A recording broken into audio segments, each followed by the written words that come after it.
Bagarreuse bagarreur, bienvenue à la bagarre. On est avec Tar Adbi, consultant Canal+, combattant et surtout quelqu'un qui connaît très bien Francis Ngannou parce qu'on va parler aujourd'hui du combat Francis Ngannou contre Tyson Fury. Enfin, très bien, ça reste quand même Trop un bien. grand mot. Ça fait Voilà. longtemps, quand même. C'était à l'époque du CrossFight, du MMA Factory, donc ça s'appelait même pas le MMA Factory.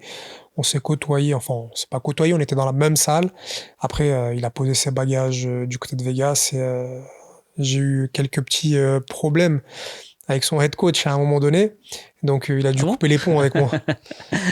Non, quand je dis que tu le connais très bien, en effet, c'est que Mais oui, je le connais, voilà, effectivement. tu l'as côtoyé. Ouais, Tu connais même quelqu'un qui l'a fréquenté en tant que sparring, qui est Veda, ouais, David Beer. c'est vrai. Et surtout, tu es quelqu'un qui connaît très bien les sports de combat. Donc voilà, on a besoin aussi de ton expertise par rapport à tout ça. Euh, Déjà, quand on entend Francis Ngannou contre Tyson Fury, qu'est-ce que tu te dis? Ouais, le combat, il me hype. Waouh! Ouais. Je me suis dit, le gars, il a percé. Non, mais vraiment, je me suis dit, le gars, faut contextualiser le truc, quoi. Il est venu de nulle part. Il y a quelques années en arrière, il est arrivé en barque. Il est arrivé en bateau, Ce le qui est gars. vrai, ce qui est vrai. Tu comprends ce que je veux dire? Ouais. C'est pas ironique ce que je dis, Non, hein, bien sûr, non, non. c'est fou. Il a traversé le désert, il a traversé 7 pays avant de débarquer en Europe. Et quand il était au Cameroun, c'était la galère aussi, hein. Faut pas Ouais. croire qu'il avait la belle vie au Cameroun. Il Hum. était dans un village, c'était aussi problématique, sa situation. Et il arrive tranquille, en France. Boum, il rentre dans une petite salle de sport. Bon, il n'y a pas que ça, hein. Il rentre dans Hum. une petite salle de sport, la même en Factory, parce qu'il y avait la soupe populaire juste à côté. Donc lui, Ouais, il était là. ouais, c'était les murs mitoyens. Voilà, Ouais. exactement. Et il rentre, voilà. Lui, son rêve, ça a toujours été de faire de la boxe. Et il rentre et Lopez, il arrive Le à le mettre faire même. bifurquer sur du MMA. Il a la carrière qu'on lui connaît, donc carrière de champion. Il a été champion à l'UFC, il a tabassé tout simplement tout le monde. Ça a été une rockstar. Pour moi, à l'UFC, la facilité avec laquelle il dominait ses adversaires. Et là, il arrive en boxe. C'est phénoménal contre le plus grand boxeur poids lourd de tous les temps, pour moi. Ah, de tous les temps pour toi? Ah, ça dépend, ouais. Ouais, pour moi, Tyson Fury, Hum. c'est un monument quand même, hein. Il a peut-être pas l'aura d'un Mohamed Ali Hum. ou de quelque chose comme ça, mais ça reste Tyson Fury. Oui. Invaincu chez les lourds, c'est phénoménal sur quoi il va tomber là. C'est fou. Et là, tu te dis, pourquoi il y va? Tu te dis pas ça? Tu te dis pas, est-ce qu'il a une chance de gagner? Parce on a entendu dire, par exemple, un Jean-Marc Mormec, donc ancien champion du monde, combattant français, quelqu'un qui connaît très très bien la boxe, qui dit, ok, il peut aller en boxe, mais d'abord, il faut qu'il aille contre un top 20, un top 15. Se prendre tout de suite Tyson Fury, quelqu'un qui est né dans la boxe, qui respire boxe, qui pense boxe, c'est quasiment suicidaire. C'est le business qui veut ça. C'est vraiment le business qui veut ça, tout simplement. Comment ça s'appelle, Ngannou. Il a été champion du monde de la catégorie reine, hein, donc à l'UFC.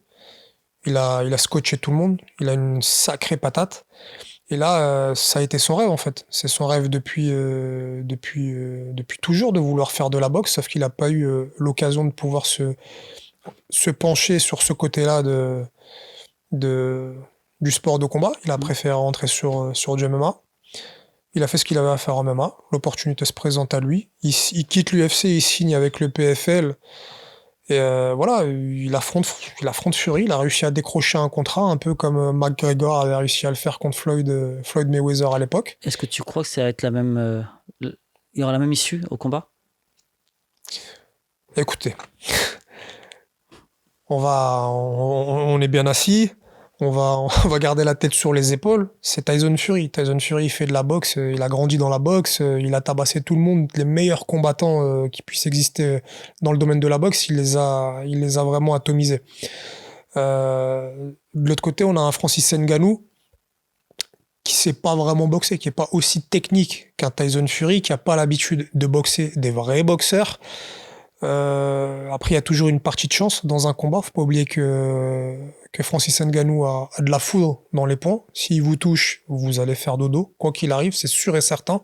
Tu penses que même avec des gros gants, parce que là ce sera pas des gants MMA, avec des gros gants, tu penses qu'il peut... Ça sonne plus, les gros gants. Ouais, La particularité entre ces deux gants, les 4 oses qui sont les gants de MMA et je sais pas avec quel, quelle once ça va être... ouais, quelle once ils ouais. vont, ils vont combattre. Le combat est prévu en boxe. Mais les frappes en MMA, ça sèche. Voilà, c'est électrique, c'est très sec. Alors que qu'en boxe anglaise, le gant, il est plus rembourré, donc voilà, l'onde de choc, elle est un peu plus importante. C'est des frappes beaucoup plus lourdes qui sonnent beaucoup plus. Donc voilà, une chose est sûre, c'est que si Francis vous touche, s'il arrive à toucher Tyson Fury a de grandes chances de faire dodo. Après, Tyson Fury il est au courant, il a l'habitude de boxer des mecs qui ont sans doute autant de frappes que Francis Ngannou, je pense notamment à Wilder. Wilder, il avait réussi à le toucher, il a dormi, Il a aussi l'emmené au sol. mais il s'est relevé, Il s'est relevé. il a gagné le combat. Donc voilà, après, Francis n'est pas Wilder non plus. Wilder, il a des aptitudes de boxeur, il a toujours combattu en boxe.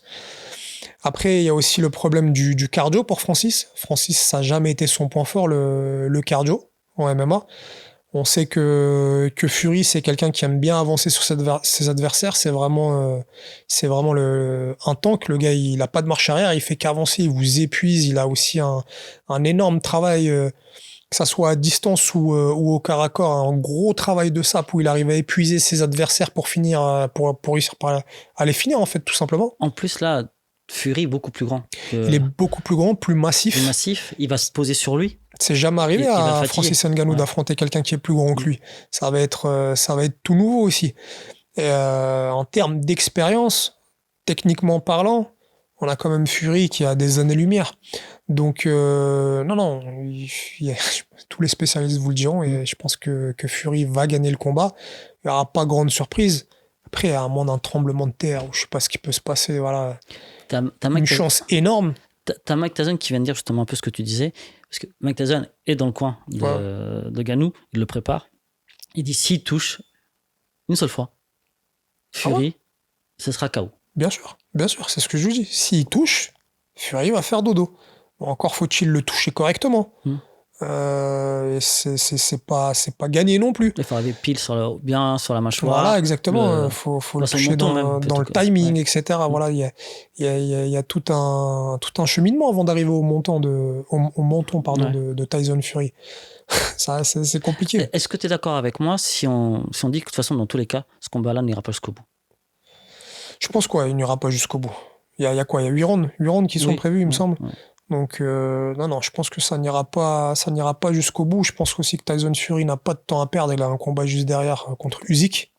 S'il le prend derrière, le combat contre Usyk, c'est que... Je pense qu'il va vouloir vraiment abréger le combat et mettre KO Francis Ngannou aussi. Hein. Attention, Francis Ngannou n'est jamais tombé sur un boxeur comme Fury, aussi technique, aussi puissant. Il a le KO power aussi, Fury. Hein. Est-ce que tu penses que, comme on l'a déjà entendu dans d'autres contrats qui ont existé entre boxeurs et non-boxeurs de métier, comme par exemple un Conor McGregor contre Floyd Mayweather, est-ce qu'il peut avoir dans le contrat une clause qui dit que le boxeur de métier ne doit pas mettre KO avant le 5e, 6e ou 7e round?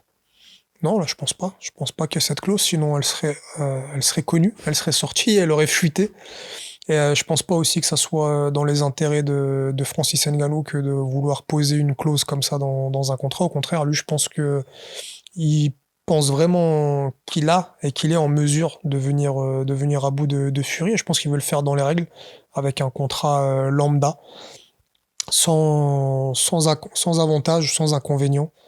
Donc je pense qu'il va vraiment se présenter à Riyad face à Fury en ayant la volonté de créer la surprise. Donc non, je pense pas qu'il y ait ce genre de clause là pour ce combat-là. Après, je pense qu'il y a une clause au cas où le champion perd. Fury perd, là je pense qu'il y aura un rematch, mais je pense pas que ça arrivera honnêtement. Ouais. Bah, malheureusement, je pense qu'on est un peu de ton avis aussi, c'est que ça va être compliqué, que ce soit dans le jeu de jambes, que ce soit dans le cardio. Il faut savoir aussi qu'en boxe, 80% des coups sont portés à la face, contrairement au MMA. Qu'en boxe, c'est 4 secondes d'activité pour 1 seconde d'inactivité, contrairement au MMA où c'est 1 seconde d'activité pour 3 secondes d'inactivité. Donc en termes de cardio, on y est complètement. D'habitude, même les appuis sont différents parce que là, c'est pas pareil, il sera pas pieds nus. Là, il sera avec des chaussures. Ça a l'air de rien, mais c'est pas les mêmes appuis. On se déplace pas de la même façon. Le travail de buste, de défense chez Fury est extraordinaire. Pour regarder ses combats. Il prend rarement de coups. En plus, il est vraiment plus grand, comme tu disais. Et à part arriver un bon coup de Francis, arriver pile, comme tu disais, au bon moment, au bon endroit. Timing, ouais, je vois pas comment il peut arriver à bout de Tyson Fury, sachant que Tyson Fury, on connaît, on sait comment il boxe. C'est quelqu'un qui use vraiment ses adversaires, qui a un sacré coup d'œil, qui est très précis en termes de frappe, qui est très mobile, qui boxe pas sur un ou deux coups. Il a vraiment un panel technique ultra large. D'ailleurs, c'est peut-être le lourd le plus technique qu'on ait vu depuis Mohamed Ali, d'ailleurs. Bah, bien sûr, c'est pour ça que je dis, moi, je le vois vraiment comme l'un des meilleurs poids lourds de tous les temps, carrément. Parce que il est vraiment habile. En fait, tout ce qu'il fait, c'est précis, c'est très technique. Et après, voilà, il prend quelqu'un qui a jamais boxé. Il prend quelqu'un qui vient du MMA. Si vous savez, à un moment donné, il faut arrêter de se poser trop de questions. Si tous les combattants, enfin, si tous les boxeurs de la division de Tyson Fury n'ont pas réussi à l'éteindre, c'est pas quelqu'un qui sort d'un autre sport, qui a jamais boxé de sa vie en professionnel, qui va venir faire causer des problèmes à Tyson Fury. Je pense pas que ça arrivera. Après, comme je dis, dans chaque combat, il y a toujours cette partie de chance. Il y a toujours une petite part de chance. Après, pour que cette chance, pour qu'elle arrive, quoi. Non, Surtout par rapport à, Ouais. contre Fury, ça m'étonnerait que ça se passe, quoi. Disons que tous les feux verts sont quand même à l'avantage de Fury, que ce soit la taille, Mais la largement, longe, le poids, l'expérience, le cardio, ça fait beaucoup de choses. C'est vrai. clairement, c'est très compliqué. Non, là, pour moi, c'est un no-fight. D'ailleurs, Pour moi, c'est un no-fight. d'ailleurs, même Doumbé, Cédric Doumbé, qui est un pro, Francis Ngannou, il l'a dit lui-même. Il a dit, à part le KO. Ah ben je suis, hein, moi aussi, attention. C'est ça. Hein, je Oui, c'est suis ça, tout le pour monde, Francis. voilà. Hein, moi, je suis pour Francis. Voilà, je l'ai côtoyé, je le connais. Ça serait fou de le voir faire tomber Tyson Fury. Mais voilà, je pense pas que ça arrivera. Mais la logique veut pas que. Voilà. C'est même pas la logique, il y a vraiment zéro chance.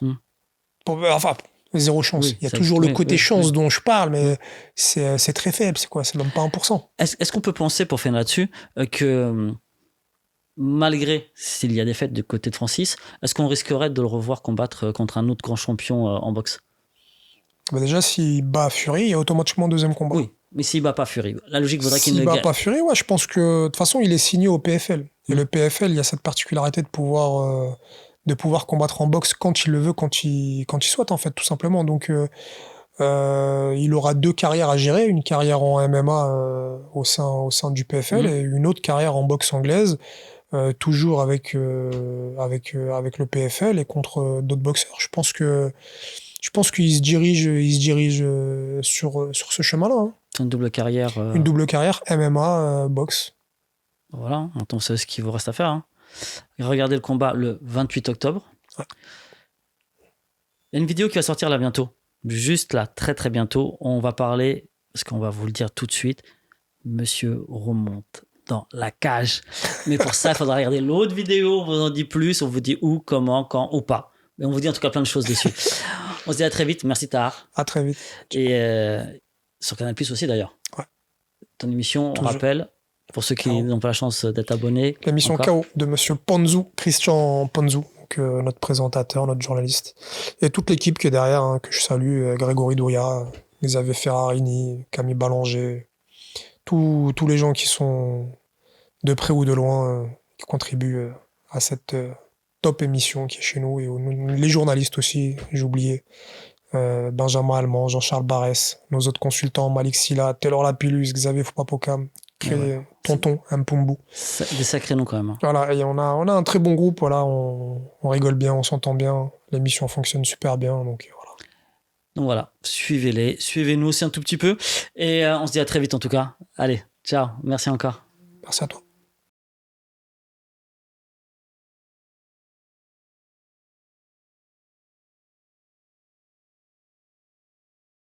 Bagarreuse bagarre, on tape des mains d'abord, d'accord? Tard. C'est la fatigue, ça. Francis Ngannou.